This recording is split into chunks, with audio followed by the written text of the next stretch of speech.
Welcome to the Writers League of Texas podcast, conversations and presentations featuring writers and industry professionals talking about the craft and business of writing. More information about this discussion, including details on our panelists and presenters, can be found at writersleague.org. We hope you enjoy the discussion. All right. You are here for the art of personal essays. I'm going to jump in and introduce our great panelists.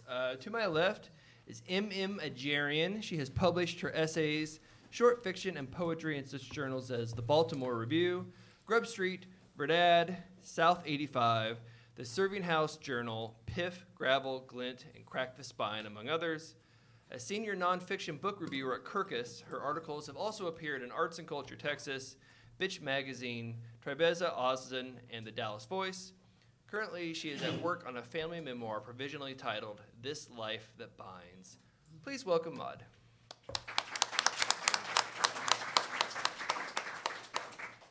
Charlotte Gullick is the chair of the Creative Writing Department at Austin Community College, and she holds an MA in Creative Writing from UC Davis and an MFA in Creative Nonfiction from the Institute of American Indian Arts. Her first novel, By Way of Water, was chosen by Jane Ann Phillips as Grand Prize winner of the Santa Fe Writers Project. Her other awards include a Colorado Council on the Arts Fellowship for Poetry and a Christopher Isherwood Fellowship in Fiction, a McDowell Colony Residency, a Ragdale Residency, as well as the Evergreen State College 2012 Teacher Excellence Award. Her writing has appeared in Brevity, Pithead Chapel, Hippocampus, and the Los Angeles Review. Please welcome Charlotte.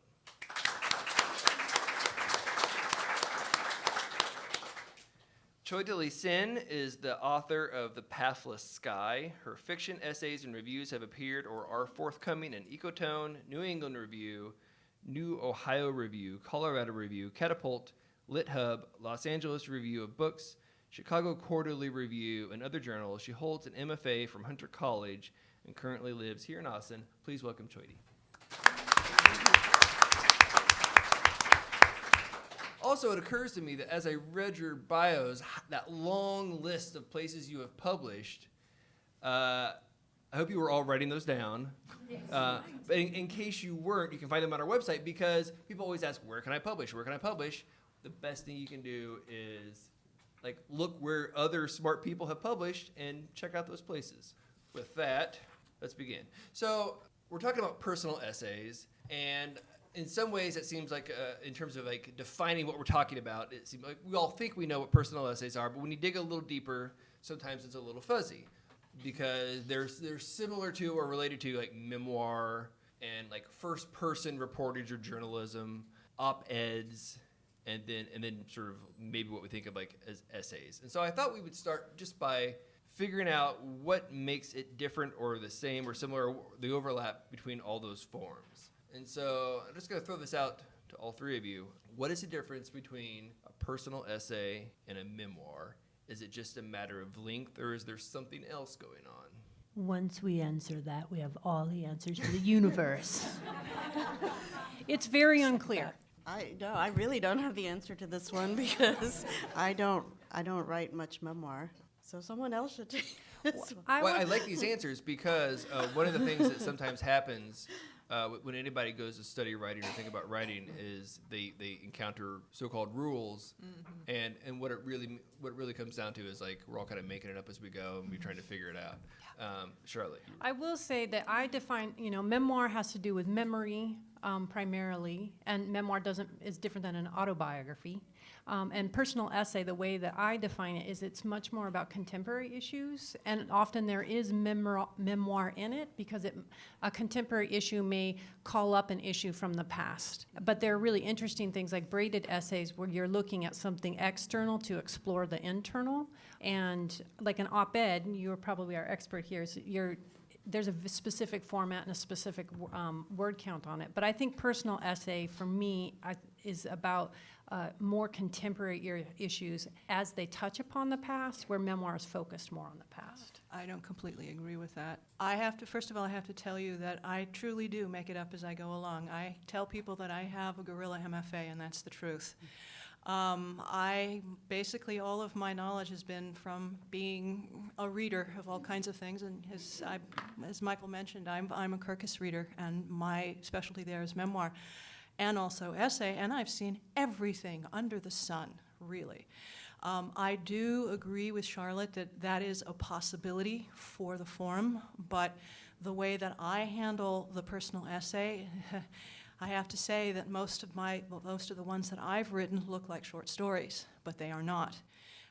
This is for me, and as I understand the personal essay, yes, it's nice when there is a dovetailing between the contemporary and whatever it is that's personal that you wish to discuss from your life. But for me, when I just went charging into this about 8 or 9 years ago when I started writing personal essays, that's all I did, is I basically told stories from my past, and I called those essays eventually. And for me, what I do is essentially I steal everything I possibly can from the short story form when I actually shape my essays. So my essays, as I said, for me, there's great overlap between them. So that's how I interpret the personal essay.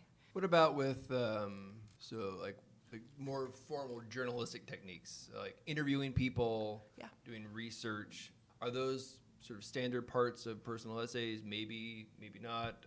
And then sort of to dovetail into like the place where we read op-eds, like in a newspaper, right? Like, what is the difference between an op-ed? Is it just a sort of a personal essay with a point, or is it? Chody, I'll throw this one to you. Well, I guess one thing I would say about personal essay is that it incorporates narrative, it incorporates memory, it can incorporate a lot of things, and but I think with a personal essay, there's usually like a guiding question. The way I approach it is there's a guiding question, something I'm grappling with that I'm trying to answer. I think essay, the root of it comes from to try, from Latin. So that's what I'll say about personal essay. And op-ed, so I brought this from the op-ed project, and I thought it had this really great definition of op-ed in it. But I guess you have to take the class to hear it, because it's not in this packet. But I believe what they said, and from memory, was that an op-ed is a persuasive argument from an individual's perspective based on evidence. So there, maybe you pull in reporting, maybe you pull in some expert opinions or statistics, but a lot of it is personal. And you have to convince the reader that you are the person to make this argument, based on what you know. And that doesn't mean you have to have a PhD in it. It just means that you have to have enough experience and authority to have, and that could be from research, it could be from personal experience, to be able to persuade other people. All right, so now we've got a sense of what we're talking about. Just a very basic question, which is, where should the story begin? Because essays are short, and so you can't fit everything in them that you might want to, which is probably the case with a book as well, a book-length manuscript, but it's particularly, important in an essay to figure out what your frame is, to figure out what you're going to put in, what you're going to leave out. How does one figure out just where to start the story so that you can wrap it up in, X number of words, depending on like where you're publishing it and the needs? Oh, I'd like to answer this, but I may terrify people with what I'm going to say. For me, I truly believe that you can start anywhere you damn well please. It's just a matter of following through with it. I have to also admit to you something else, in that I come to this from a rigorous academic background. And the essays that I wrote before I kind of bailed all of that were academic essays. And what I wound up doing, actually, in my academic essays, and those did well too, but I found that there's a rigidity there, that you follow a certain format, and you see this, for example, in students in composition classes. It's like, please tell me the formula. How should I start this? Where should I start this? And I refused to tell them. I said, no, I'm not going to tell you this. It has to come from you. And I kind of took my own good advice, and I wound up, and like I said, I'm going to terrify you. When I came down to writing my dissertation, I free wrote the damn thing. Okay, it was my very first draft, and I completely it was terrible. My dissertation director looked at it and said, my God, what is this? And I said, well, I just had to throw it out there. I needed a place to start. I can't just sort of say, all right, I'm going to start here and I'm going to move through point A through point B. Yeah, that'll happen later. But I needed to kind of throw it out there and then kind of figure out what I was going to do with it. Some people need to have something more structured. I cannot. I need to kind of, as I said, throw it out there and then ask myself, okay, how do I wish to enter the story or whatever it is I'm talking about in a way that is unique? Okay, that's sort of, now that's more where I'm going with this when I write my things. I don't want to start, and in the beginning, let me tell you about this. No, I want to jump in from a place that's really kind of different, kind of find the entryway that's a little bit unique, that people haven't really thought about before. Because that's also a way of hooking people too, right? Composition essays, that's, they say in the beginning, that first paragraph when you're doing academic essays, it's the hook, okay? How do you hook your readers? And the way I hook my readers, or try to, at least I hope I try to, is by trying to find that unique way in, that door, that sort of angle that will allow me to tunnel into the story. I think it's an interesting question about where to begin, because I think it's important to make the distinction about where we begin writing versus what's in the final draft. Yeah. And I think as someone who teaches memoir and personal essay, a lot of times the first paragraph or the first two paragraphs are really for the writer. Mm-hmm. They're not, and people are kind of warming up. And I would say where do we begin is one is in scene. Set the scene, invite readers into it. And there's different ways that you can set the scene. I want to write, I'm working on an essay right now, which will probably be a flash nonfiction piece, which is defined as 1,000 words or less. And Brevity does pieces that are 750 or less. And I want to write an essay about a bagel I saw fly out a window one time. And that is kind of sticking with me. Where do I start? And I think it starts like this. That's my first line right now. So I think that how we have to figure out our entry point as writers, and then we have to come back and find out what is the entry point for readers. And I think for me, it's really important to make those distinctions. And for me, that also underscores the importance of drafts. And the only other thing I would say about where do we begin is also I'm looking for an arc. How does this scene change me or change the people I'm around? So I'm trying to track that change or the potential for change. Mm-hmm. So it's kind of arbitrary. You're saying this is where I'm going to start, but I think it can be helpful because then you can find a beginning and then an end place. Not that things come to a conclusion or a clear landing, but there's that sense of change. You're trying to track that. I agree with all that.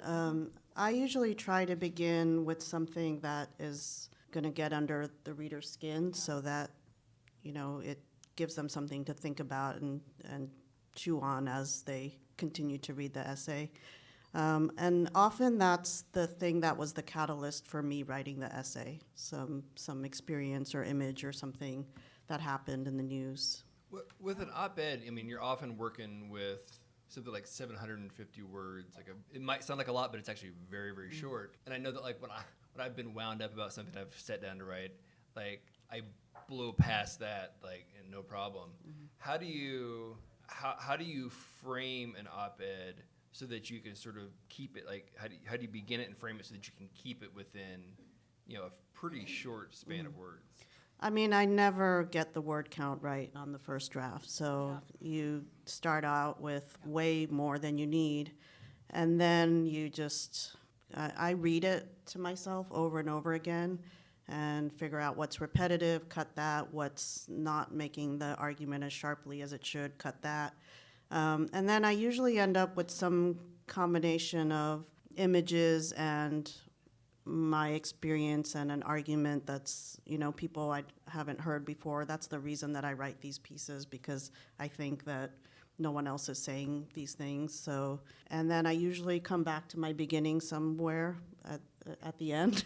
And I can't, like you said, there isn't exactly a formula.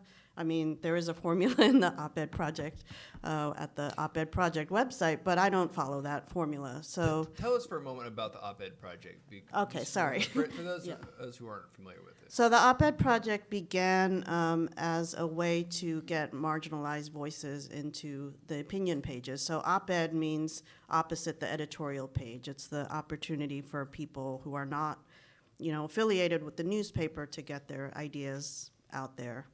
And they found that there was a huge discrepancy, that most people who had bylines in the op-eds were white men.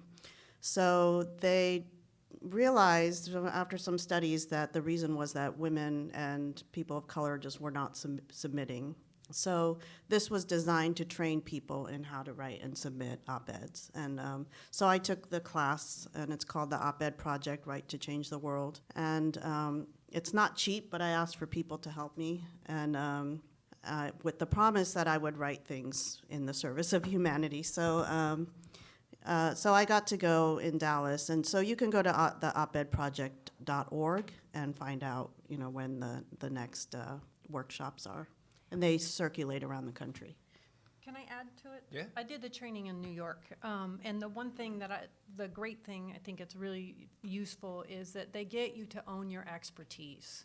And so I think that, building up people's confidence that we all have opinions and experiences that matter, and so that's one of the big takeaways for me when I did the training. My op-eds haven't been published yet because I'm not as good as she is, but yet. But I just that idea of owning your expertise, and I think that is a useful carryover into personal essay.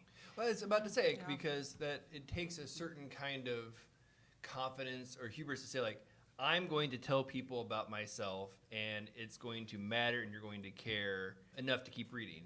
And so how does one, that's more natural for some people than others, how does one discover their expertise, which isn't necessarily like, something you've studied, right? But like, right. how do you find your expertise and then figure out, like, or be able to own it? I think the way I'd answer that is, what are you obsessed by? I mean, that's going to be the thing. If you can answer that question and start probing, you may find that would be where you could start.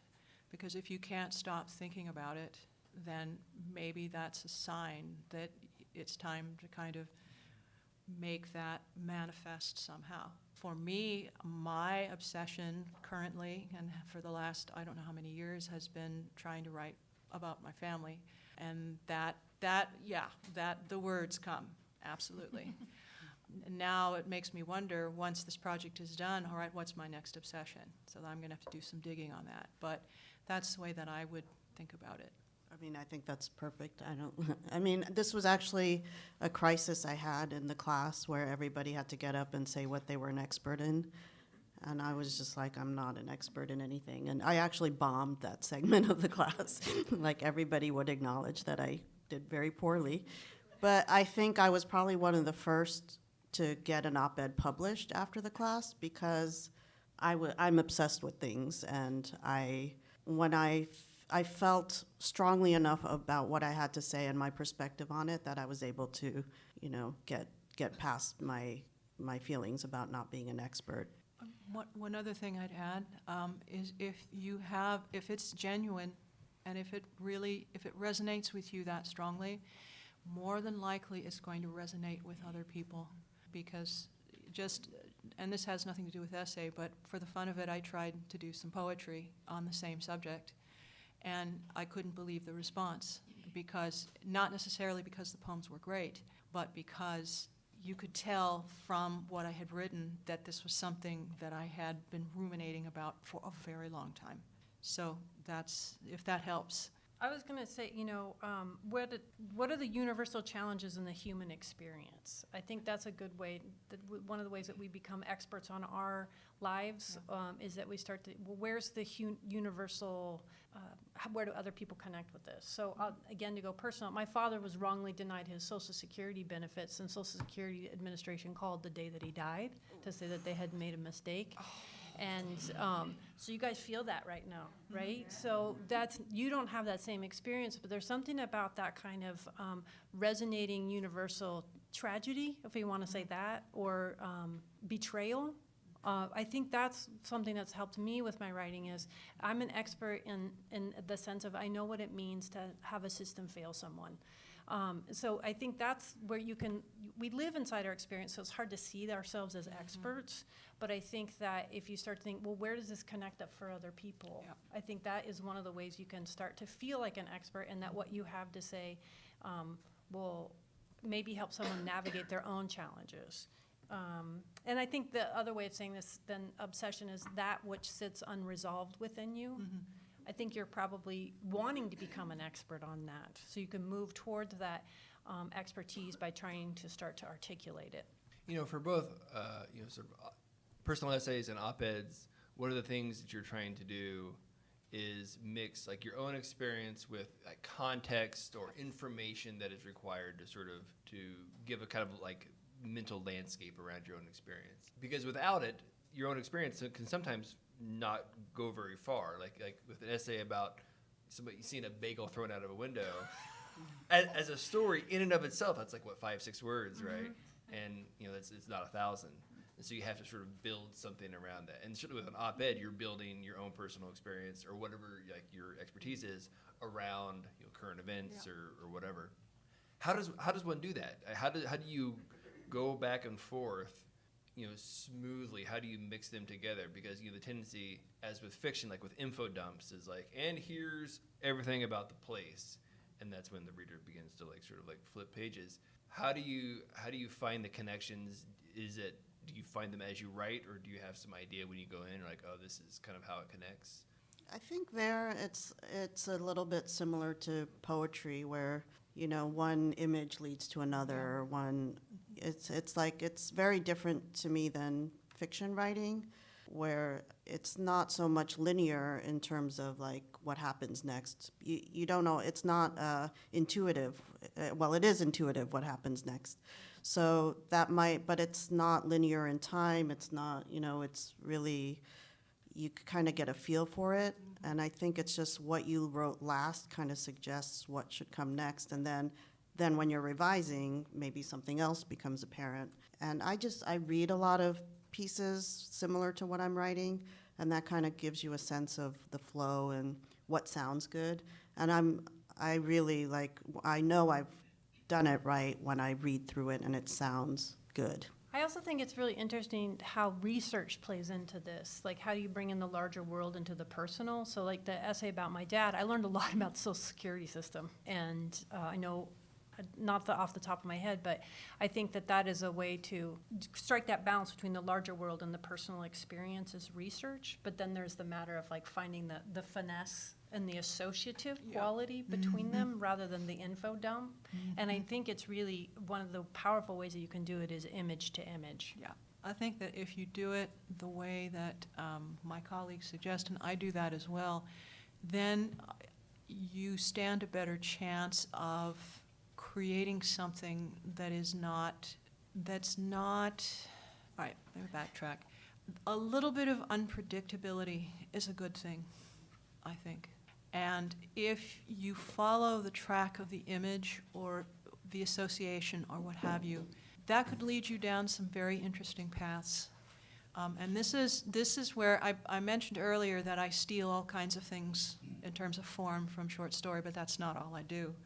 If I were to solely do that, I don't think I'd be pleased with what I would write, because then it's sort of like, here's the narrative, here's the story, here's the plot, here's all of this point by point by point. It doesn't have to go that way, but that's typically what one would expect.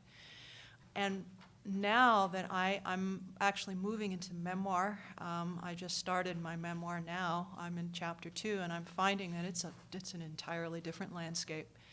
I'm moving all over the place in time, and I'm finding that the images are the very thing that are keeping everything, all of these things that I've got all kind of going all together, those are what are keeping things together. And they're also keeping me from, in the sections where I could go narrative overdrive, they keep me honest so that I'm not doing the info dump that really turns people off, and just like, yeah, moving on. A little bit of the technique of the poet definitely is helpful, because that's how the poet thinks. It's an association and an images. You know, I think a lot of people have, including myself, have like started writing essays and they sort of peter out and they don't turn into anything, or they blow up and they're more than I can manage in that form. There's also the sense, and this goes back to like sort of owning your expertise or not. Some stories seem like they're probably right for like telling over a drink, but they're not. There's not enough there for a longer form, no matter what that form is. And some are. Is there a kind of? Is it just like a matter of trying to write it and seeing if it works or not, or is there kind of guide to these kinds of stories are just for telling people, your friends, and these kinds of stories sort of merit the longer, sort of more thorough treatment of an essay? It depends. No, really. I don't mean to be ambiguous, but it genuinely depends. I mean, I think that it's possible to take, a little story that you tell to somebody over a drink, and depending, maybe, you could really start looking at it and seeing there are possibilities here, and then just begin to go crazy with it. And, if you have the time and if you want to kind of fill in the blanks and see what you can do with it, then that's fine. For me, anyway. But maybe there are boundaries somewhere that I can't see. I mean, I think it goes back a little to what you said about obsession. I've had the same experience, Michael, where I start writing something, I think it's going to be great, and I get bored with it, or it doesn't go anywhere, or the opposite of it being too much. So I do think there's some trial and error involved. You just have to try it, and if you are obsessed enough to continue to want to shape it into something that people will read, then that's going to be a personal essay. I would also say, I tend to think of it, has this piece taught me what I need to know about the topic? And that's often, if I peter out, it's maybe that I'm not ready to learn the lesson, or there isn't a lesson. But, I mean, Nick Flynn, he talked to our class at ACC, and he talked about the stories that you would tell over a drink. But I would like to suggest that that's a drink of water. Not all writers have to drink alcohol. But that if we're not willing to do the inner work, the deeper work around what an event that we want to bring to the page, if we want to tell it like we would over a drink, then we're not as open and willing to go as deep as we need to in order to have that kind of resonant quality. Because we're actually learning something about ourselves when we're doing the writing process, and if we're not, then why are we writing that particular piece? It's interesting that you say that, because one of the metaphors that I bring forward when I teach my class on the personal essay is the journey. And I think that it depends on what kind of a journey that you want to go on with whatever it is that you've got. Do you want to go on a day trip, or do you want to go on something longer and more meaningful, and something that potentially may have some pitfalls down the line that's not sort of all planned out for you like that? And are you also willing at the same time, because all journeys in space are also journeys in self, are you willing to do that? Are you willing to take that risk? Right? How much are you willing to risk, especially in the personal essay? The more you are willing to risk, then perhaps you have something there. Because depending on I have to say that when you are writing, at least for me, I found that when you are writing the kinds of things that I write about, which are, as I said, about family, I mean, you can go all surface very easily, or if you really want to sit there and probe, then you begin to see things, and you begin to see more things and more things. And then you begin to realize, oh my God, what is this? And when you put it on paper and you read it to yourself and maybe read it to a few close friends, you realize that you've got something here that could potentially leave you quite exposed, emotionally and otherwise. Are you willing to take that risk?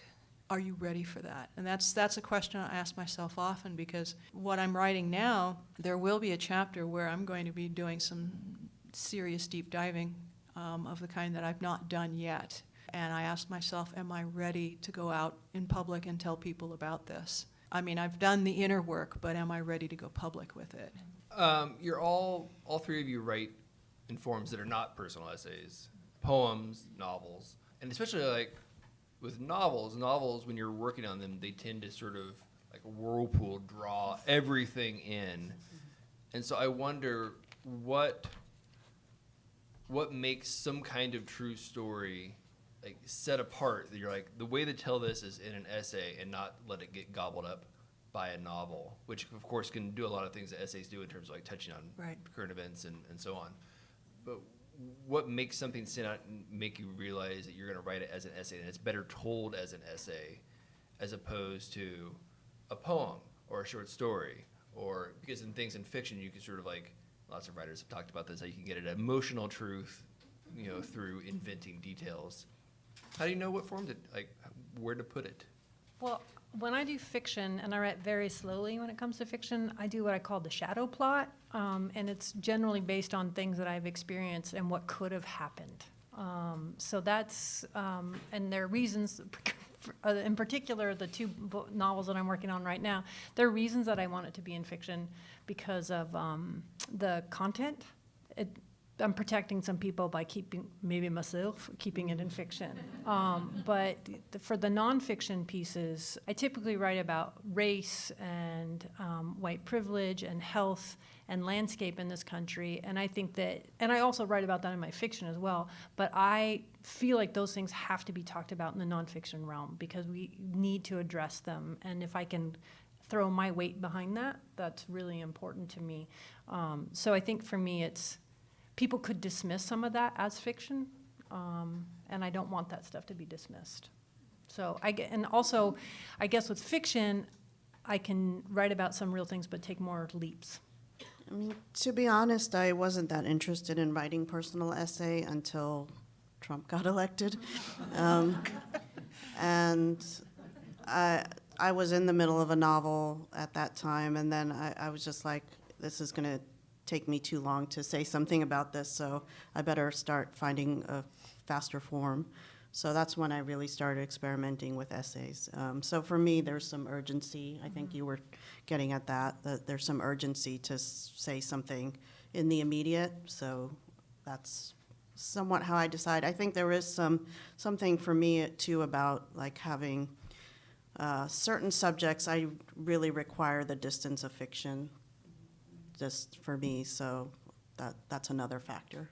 Charlotte, you mentioned that you were putting something in fiction to protect certain people, perhaps yourself. Mm-hmm. And then, and Maud, you talked about this too. Like when you publish an essay, there is some vulnerability because you're putting yourself out there, either because it's personal details that are kind of uncomfortable to like you spend a lot of time thinking about them and working them over, or because whenever you write about things that verge on the political, you risk a different kind of like feedback.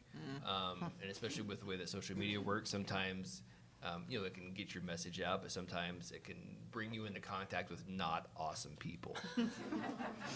How do you work that through when you decide to put something out into the world, whether it's writing about other people, writing about yourself, putting yourself out there as the face of a message?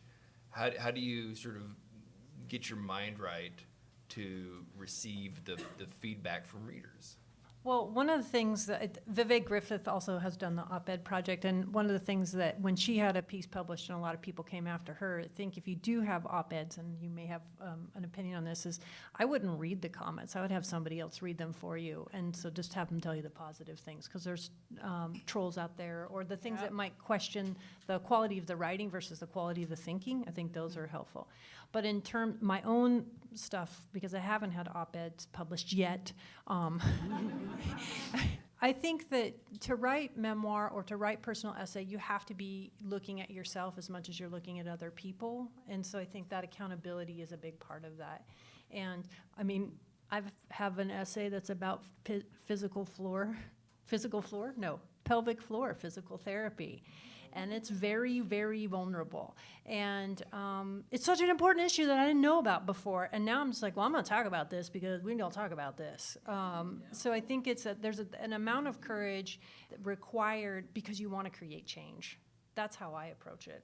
I think when you're writing personal essay or critical essay or opinion piece, if you're not generating some controversy, you're doing something wrong. So yeah, I don't read comments, but you know, sometimes you get something in an email, and you can't do much about that. But you know, there are ways you can protect yourself. But part of what you're doing is trying to stir something in people. And if they are stirred to, you know, send you hate mail, then that actually speaks a little bit to the effectiveness of the essay.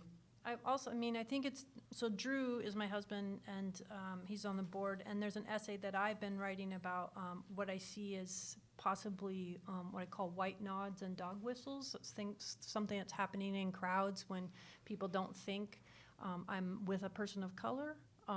And so that directly impacts him, and we've had a conversation about whether he's comfortable, whether I should be writing about that, and whether our daughter should be written about or not. And I think that's a different question. I'm willing to put myself out there in different ways, but when I start to bring my daughter into it, and my husband, and they, of course I have to talk to them about it, because their safety might be at play. But, so, you know, I think those are really important issues, but we can't be quiet.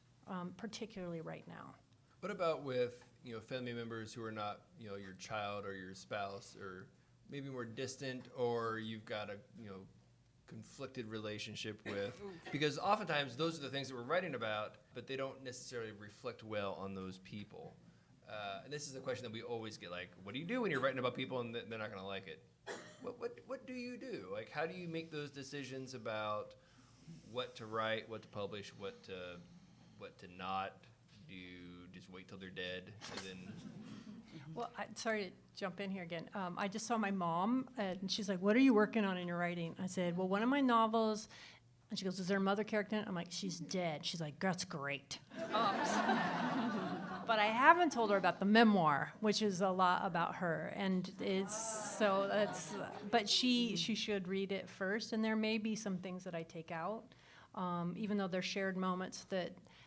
There's a privilege to getting to write, and not everyone has that. And so to be able to consider what the right image or the right word, my mom doesn't have those things in her life. She just feels exposed by the writing, and so it's a really tricky thing.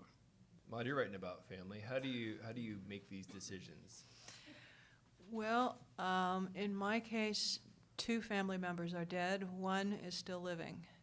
And that one person I have an extraordinarily complex relationship with, very difficult. That one's going to be very, very difficult for me to do. I'm tempted to, I haven't done it yet, but I'm thinking there might be some name changing going on. There might be some, I'm not sure. I'm still thinking about that one, because I know that it's going to be hard. It's not going to be, you know, okay, well, these 2 parents are dead, so you can say what you wish about them or what you need to say about them, but this one person knows that I'm actually working on something, so I've kind of had to sort of put up some walls because of certain things. And when the book comes out, I don't know. I really don't know. Or when I get the manuscript done, let's put it that way. That I'm still working on. So it's a knotty issue. You know, in fiction, you know, the answer is often like, you know, just give the character really bad breath, and then like nobody will want to admit that it's them, or they won't see it. They're like, I don't have bad breath. Like that's not me. But in essays, it's a little more complex, right? Because at least ostensibly, they're true. What kind of leeway do you have in manipulating or changing facts for whatever reason? So you mentioned like changing names, or you know, and sometimes like people like combine different individuals into a single individual. Like composite. Yeah, what lines are there that you're like, yes, you can do this. No, you absolutely cannot do this. I mean, I have a really great idea for a modern love essay, but you can't use pseudonyms, so I'm never going to write a modern love essay. So, you know, I guess when I'm really worried about how somebody will react, I probably will just work that into fiction somehow. In terms of like personal essays and memoirs and op-eds, I kind of have, I mean, I guess in all my writing, I sort of have this attitude that if no one actually can control what I write. Yeah. So, that too. you know, it would be sad if like a relationship broke up over something I wrote, but if you're a writer, that's, I think, a little bit of a risk you need to, not that you should be a jerk about it, but, you know, that's a little bit of a risk you have to, it comes with the territory. One thing that just occurred to me, the one thing that's keeping me going through what I'm writing right now, especially as I'm moving into the more difficult parts, is I try to keep it balanced. In other words, even if I have, you know, if I talk about other people, it doesn't even have to be family, it can be other people that I've had relationships with. You know, the temptation, there might be a temptation to demonize, especially if you don't like that person, what they've done. But at the same time, then what are you doing? You are creating a one-dimensional picture, and you're forcing your readers to look at that one-dimensional picture when that's not the whole truth. And so I think part of what's going to see me through the more difficult parts is there will be balance. You know, there are some things that one can say about these individuals that I'm thinking of. If you stand back, you say, okay, there was this, there was this, there was this. These things objectively were good things. But then there was this other side. And I think the whole point of that would be to create, and this is where I go back to fiction. It's the best characters are going to be the most well-rounded. They're going to be the ones that, you know, you can't just sort of say, put them in a corner and say, that person is this, and that's all they are. The more well-realized the individual, you leave it up to the reader to determine. You may have what you believe, but if you can put forward, you know, if you can try to balance it out, then you're also giving it to the reader, and you're not forcing the reader to have your particular opinion. And that's a difficult thing to do, is to walk between that. You know, not sort of say, all right, present this horrible person. No, they were not all bad. Step back and see what, you know, balance it out as much as you can. There's a great article on the Brevity website called The Ethics of Empathy, and I think there are 5 or 7 steps that you can use about to do exactly what you're talking about. Yeah. And I think underneath all of that, with essay and with memoir, is the quest to understand. And I think that's why the fully realized portrayals are important, is because maybe you'll start to recognize a family pattern. The thing when I teach memoir is that you have to be willing to understand that your memories, your relationship to your memories will shift. And that's part of, I think, why we're drawn to it. And that said, early drafts, I wouldn't worry about other people, because a lot of us have been silenced, and that's those first drafts. If we start to think about those, how is someone going to receive this down the line, you can participate in your own self-silencing. It's later down the road when you have some drafts and you've expressed your point, then you can more judiciously and with compassion decide if this needs to stay in, or have you created a balanced character or not. But I think it's really important on early drafts to just say your truth. Yeah, I think you're right. And this one chapter that I'm working on right now, I mentioned demonizing. I caught myself demonizing someone in that chapter, and I stepped back and I said, I can't do this, because I'm forcing my opinion on the reader. And when you really, if you take several steps back, you need to sit down and empathize with who this person really was. You may not have had a great relationship with that person. Other people may have. They may have had certain connections that you didn't have, and that's all right. But yeah, absolutely, it's important to empathize with what you do. But that, again, that came through many drafts of a single chapter. You mentioned something, and when I teach memoir with people, the first assignment is you have to explore your nonfiction ethics. Are you willing to make up dialogue? Are you willing to create composite characters? Are you willing to collapse time? What disclaimer can you put at the beginning of your essay or your book that allows you to have some credibility? Because our memories are not accurate. We're only telling one version when we're doing a personal essay. So I think those are really good things to think about. And the book Tell It Slant by Brenda Miller and Susanna Paola is a really fantastic book on memoir and personal essay. Tell It Slant, which comes from an Emily Dickinson poem, Tell the Truth but Tell It Slant. So it's a really great resource. And I suspect that the the rules, such as they are for making up or changing or manipulating facts, probably differ from place to place. So you mentioned like the New York Times, like Modern Love, where there's none of that allowed. But then sort of other essayists have sort of like famously changed things in ways that people seem generally okay with. And like there are some examples I was like, when I heard them talk about it, I was like, that seems not okay. That seems like just fiction. And I guess you just find out that information how? Like how do you find out what is permitted in a publication? I guess New York Times, it's just well known, or it's on their website, or I mean, yeah, you can, I guess this is really later stage. Yeah. Most publications will tell you on their websites. I think for literary magazines, it's a little bit more open. So I do know that somebody like ended up changing a name after she started working with an editor and had some second thoughts. And you know, some of that will come out of a relationship with an editor, but a lot of times those guidelines are right on the website. Creative Nonfiction, that magazine, they are the one for sure that will absolutely fact check you. So that there should be no wiggle room with Creative Nonfiction.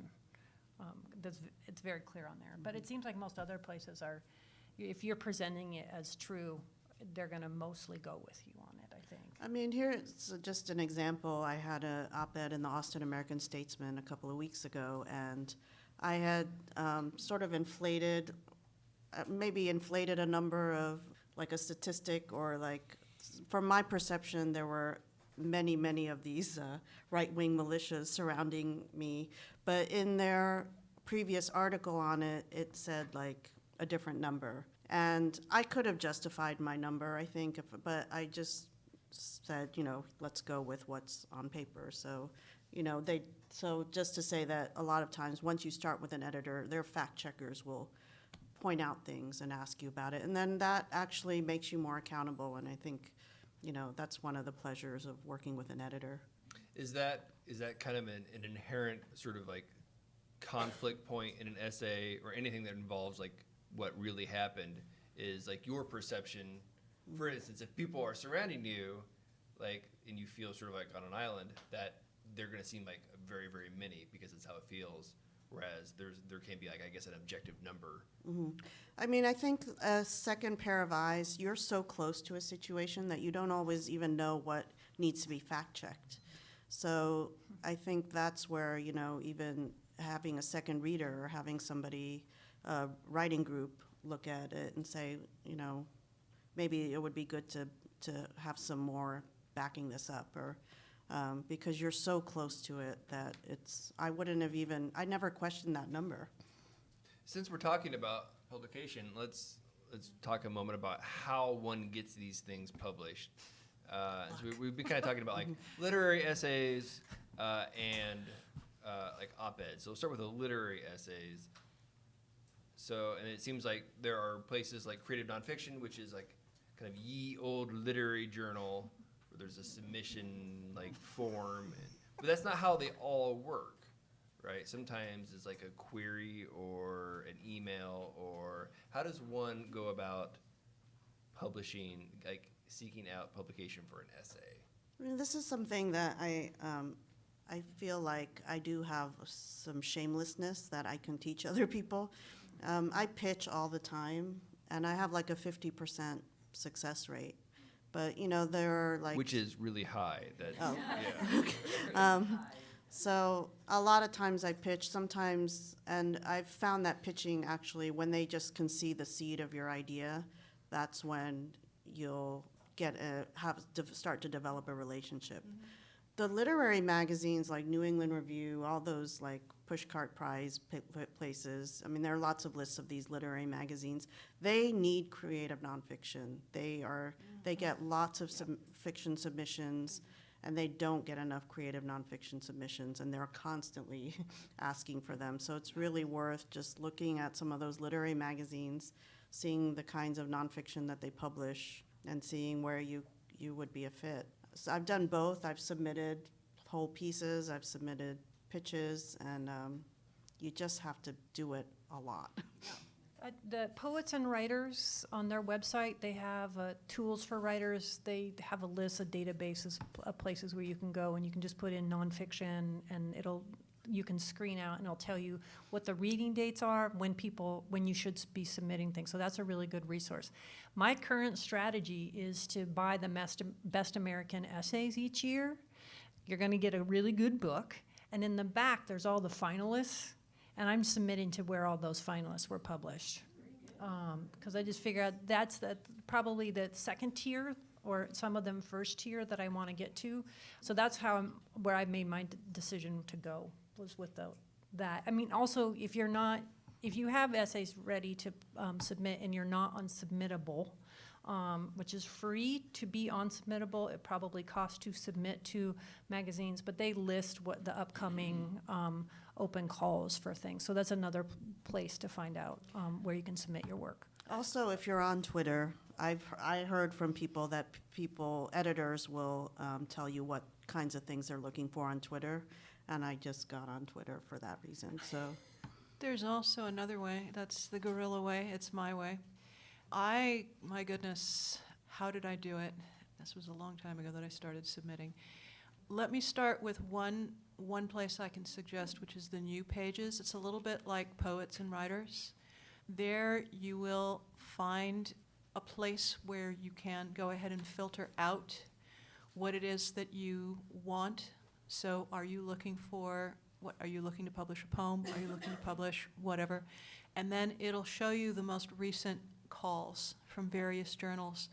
And the journals, they run the gamut. Some of them are, hey, we just started this really cool e-zine two years ago or whatever, and we're looking for talented writers to go ahead and fill our pages. Or I've seen advertisements for some very good journals there too, some top tier and some second tier journals. It's a nice mishmash, which I like. And in the beginning, when I didn't know what I was doing, when I first saw that, it helped. I mean, I didn't go for the big journals because I really didn't know what was going on. And I'll tell you the truth, some of the first essays that I submitted were to little teeny tiny places that eventually folded. And then I took those essays back and reworked them, and then I sent them to better journals because I knew what was going on at that point. And I knew that they're, kind of the tiering system. So, I mean, that's how I did it. I worked myself from the bottom up. So it was that way. And then I actually started, and I have a mentor, and I was very fortunate to meet her through my work at Kirkus. She suggested an organization called Writers Relief. Some of you may have heard of it. And what they'll do is a variety of different services for writers. They have everything from, let's help you get an agent to let's help you get places where you can publish.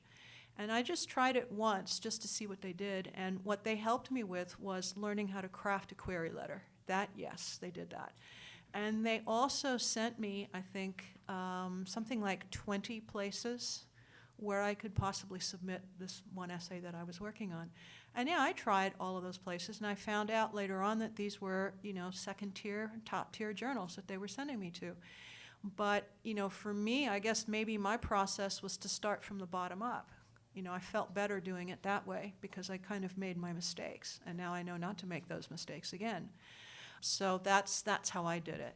Jody, when people are submitting op-eds, and you can have an op-ed in like your local paper or any number of websites, and there's also like the giant national papers, Washington Post, New York Times. It can be intimidating to submit to those places because they're so big, and also it's not always super clear where to send it to. Mm-hmm. How do you navigate all of that? Yeah, the big national papers, I've learned a little bit about the process, and it's very hard to get into those, and they have sort of a certain idea of expertise also. So, but if that's not to say that one day I won't, try to get something into one of those papers, but a lot of it has to do with which paper, where it's most relevant. So, there was a thing that Ted Cruz was doing, and I had a situation in Austin. I pitched it to Austin American-Statesman. So the op-ed project actually has submission details. It has like a list of many, many papers. And the most logical place is to submit to your local paper. But one thing I'll say is that I taught myself how to do this a little bit on Medium. So if any of you are on Medium, it's a really good way to work out your ideas and practice and get better. And then there are places that are not the New York Times or, the Washington Post that also wants your opinion pieces. So like Catapult, I've published with them, Electric Literature, LitHub. They do a broad range of pieces. And then there's, other magazines and like Pacific Standard, which I heard is closing down. But, there are just many, it just really is like digging through and doing the research and seeing where other people have been published. So when you pitch them, because like for a literary journal, there's a submission form, and you don't even, like, you can include a bio or not. But with a pitch, like, it's often done via email. How long is it? Like, what are you talking about when you're talking about a pitch? yeah, it's really short. It's like, this is my idea. This is why I think you should publish it. This is who I am. That's basically it. No more than 3 paragraphs. And then usually with op-eds, if you have the completed op-ed, you do not attach it. You just paste it right into the email. But a lot of editors they don't want the completed piece. They want your idea, and then they'll tell you how they want it. If they're interested, they'll tell you how they want to shape it, or what they would like the direction they'd like you to take it in. So a lot of that information is usually there with on the websites. How long should people anticipate to wait for a response? 3 to 5 days, but I don't wait that long. They tell you to wait 3 days, but I don't. You're just sending it out. Mm-hmm. What about with like literary essays, literary journals? How long should people anticipate waiting for a response? I bet it's not 3 to 5 days. It really depends. It's just. Well, Duotrope, Duotrope, it's a service that you can sign up for $50 for the year. I think there's a 1-month trial. I don't love it, but it gives you the data about where the easiest places to get your work published, all genres, where the most difficult, who has the fastest turnaround time, who has the longest. That was helpful when I pitched I sent something to 10 House, and I knew that their typical response time was 365 days. I didn't take it personally. They still said no after a year. But I think Duotrope is worth it just to find out response times. It's not 100% accurate because people are self-reporting, and not everyone who submits to those places are reporting in there, but it does give you some really good information. If I want people to have my work for at least a week, so I pretend like they actually read it. If I get a rejection within the next day, we've considered your work thoroughly. I'm like, how thorough is that? So I like it to be there for a little while. I don't know what you were going to add, Emma. Oh, no, I was just going to say that, I mean, my method's a little bit different in that now it's gotten to the point where I've targeted journals that I like. And then I will just look at what the response times are. Sometimes it could be a week, it could be 6 months. I submitted a poem, my God, what was it, March? I'm still waiting on hearing back from places. So how many months is that? That's 5 months already. So you could hear back very quickly. I mean, some big places, if they get to your work and if they like it, it's gone. And then other times, some good places will make you wait before telling you yes or no. Hi, just a question about how to know which thing is probably your best thing or most likely to get published when you submit. In other words, let's say if you were talking about poetry, you have a variety of poems. You don't want to, those of us who aren't connected with a lot of other writers, probably give it to their neighbors or their guy that they work out with, and they're not the best people to judge those things. How do you get feedback on your own stuff? Well, I would say, and this is super annoying, but it's what all of the journals say, please read few of our issues to see if your work is a fit for our publication. It's really taking a look at the kind of work that they're publishing, and that can help you decide which of your pieces are a fit for that. Hi, I have a question for you. For someone who's writing a memoir in book form, I've considered what it would be like to work one of the essays or chapters into something that I could submit. What are your guidelines for, should I try to get a publisher for the book first, or maybe try publishing a chapter at a journal or something like that? I can tell you what my experience is that way. I actually started out writing essays, and I started officially publishing in January of 2014. I guess the way I did it was I wanted to see what the reaction would be, if I'd even get any bites at all. And I did, and that kept me going. And while I was doing that, I was trying to figure out a way into the memoir. And now I'm in it, finally, after a long time, but that's been my own process. So for me, it was useful to get out there and to see what potential reaction might be from editors and from just readers. I know of other people who just straight up write the memoir and try to find an agent for it. So it really depends. In my case, I mentioned before, I found a mentor. And I was very lucky to find her. It's very difficult to find someone like that. And I've been working with her since 2012. So she does everything, really. Her strength is poetry, that's where she's known. But she also wrote a memoir that won an award. So, it's really, I guess it's really whatever, I hate saying this. I know that when you walk out of this room, you say, well, there's that woman up there, she's all about the ambiguity, it feels good, right?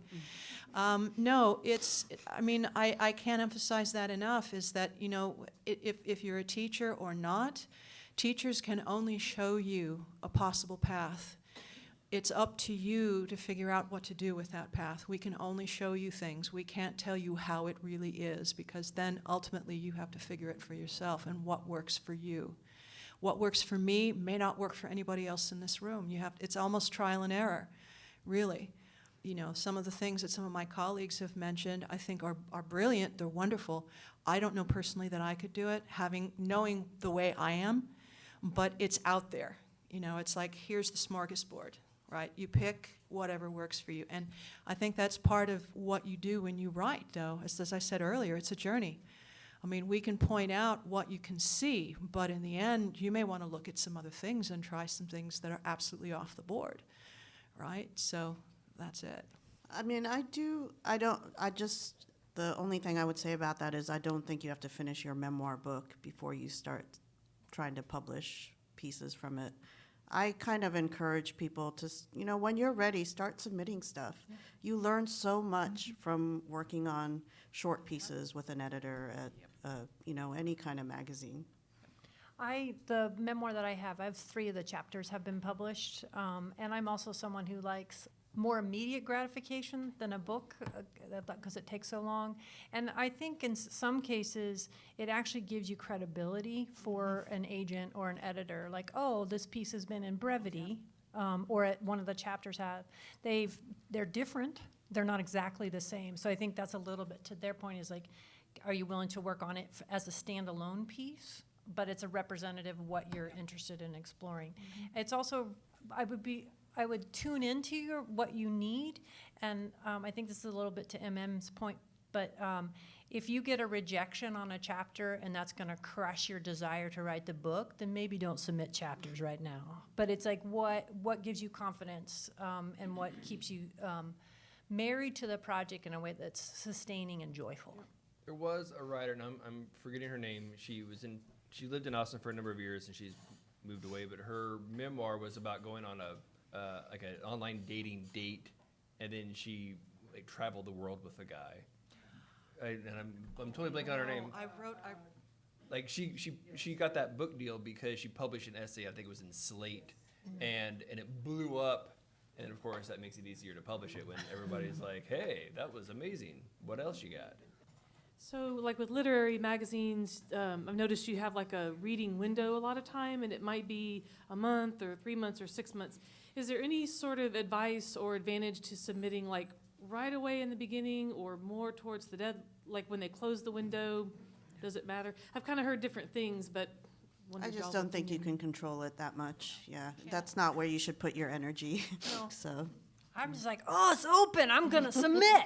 Like that's, or, oh, I'm gonna mark my calendar because it's gonna be open soon. But I think your question is like, do they get all the best pieces in the first 2 weeks? No. I don't think there really is a strategy. I mean, we could maybe ask, he's gonna hate me. When you were reading for the LA Review, Yeah, sometimes the readers will get all the pieces at once, and sometimes you read them as they come in. So, and you'll never know. Well, you may find out, but it's different for each place, probably. Yeah, what's the AA prayer to control the thing? Know the difference between. It's like that, I suspect. All right, so the last thing that we like to end on is, what are y'all working on? What are you working on, or what can we anticipate seeing from you next? Ma, do you want to begin? Well, I've become a little bit of a hermit these days because I think I've done enough publishing. I think I have something like 14 essays out. I think that's plenty. So now I'm just kind of really going in after my book project, which is based on the essays. It's not the essays themselves. Initially, actually, I thought that's what it was going to be. It's just like my academic essays, 1, 2, 3. Okay, yeah, I've got a book. Let's go. And that's the mentality I brought to this project initially. And then I had beta readers who told me straight up, this is not going to work. These are standalone pieces. I'm glad they told me that. And that's when I went back to the drawing board. And 4 years later, now I'm inside something.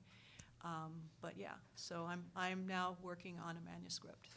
I'm working on 4 projects. And one of them is a collection of essays that are about race, landscape, health in the United States. As I applied for an NEA with that. Here's hoping. But, and 3 of those essays have been published, and I have been advised not to publish any more of them until I'm done or have a book proposal, because publishers want to publish mostly new material. So that's so I'm working on essays around that, which is hard for me because I like the gratification of knowing that there's something that I'm writing that's interesting to other people. And then I'm also working on some fiction. I'm working on mainly fiction for the next period, so I have a few short stories I want to finish. My second novel is I'm trying to get it published.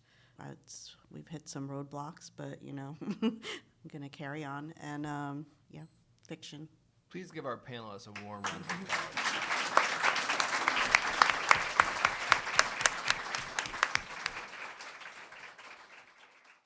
This has been the Writers League of Texas podcast.